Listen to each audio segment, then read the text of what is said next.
Kambing. Bow. Grabe na po ha.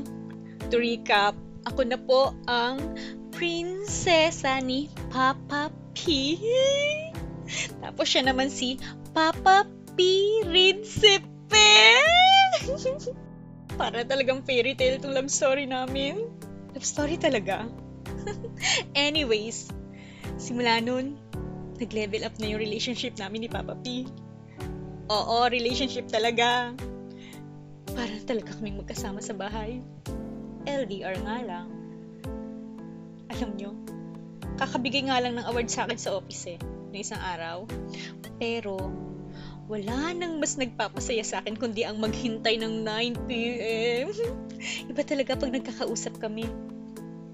Huwag kayong judgmental. Dahil mas level up naman to talaga kaysa social media. Unti-unti naming mas nakikilalang isa't isa. Kung anong mga opinion niya sa buhay, anong kinaasaran niya, hanggang sa paboritong klase ng music. Medyo hindi kami swak sa music, pero dead man na. Kaya ko rin naman sumakay sa reggae. Nung nalaman ko nga na frustrated chef siya, pero mahilig kumain, syempre, pinagyabang ko na magaling ako magluto. Benta-benta rin pag may time, sis. Ang masaya nito, pagluluto yung naging common ground naming dalawa. Sobrang nakakagutom tuloy yung mga pag-uusap namin. Kaya, minove na namin yung dinner time namin to 9 p.m. Parang talaga kami nagdi-dinner date. LDR style nga lang. I never thought na posibleng mangyari mga ganitong klaseng bagay. Hindi alam ni Papa P na dahil sa pag-uusap namin, nagiging uber comfortable na ako sa kanya. True friend siya, sis. Pag nag-rant nga ako tungkol sa office, good listener lang siya. Hindi siya yung mapagpanggap na magaling, na napagdaanan na ang lahat. Kaya ako makapagbigay ng advice, akala mo kung sinong philosopher. No, hinahayaan lang niya akong mag-unload.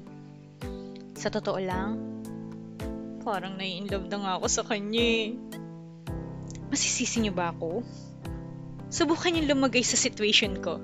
Tingnan natin kung hindi rin kayo ma-inlove kay Papa P. But no, this experience is mine only.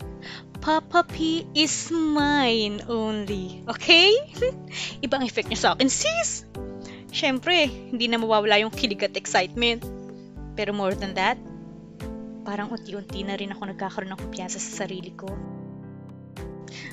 Paano ba naman to si Papa P?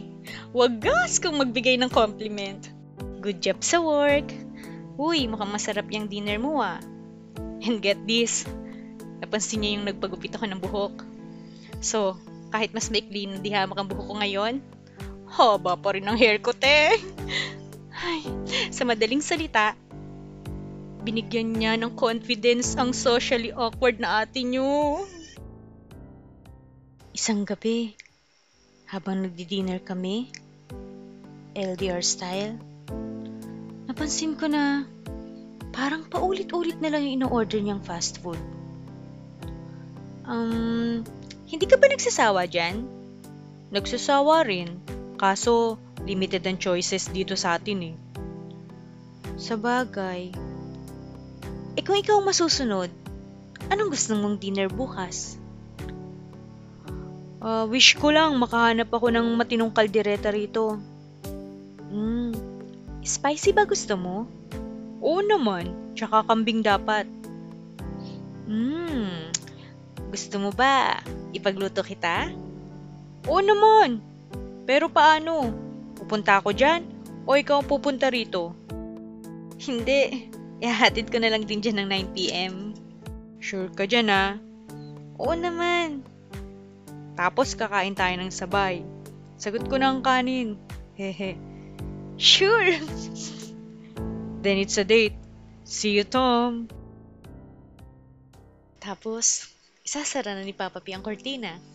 And just like that, ay, halos mahimatay na naman ako sa kilig. Hindi lang sa magle-level up na naman ang relationship namin. Ako pa ang nag-initiate. Si Sandy. Si Sandy na ayaw dating makasalubong ng kahit sinong tao sa kalye. Yes! Level up na rin ang ate nyo. Isa na lang problema ko ngayon. Kailangan kong matutunan kung paano magluto ng kalderetang kambing.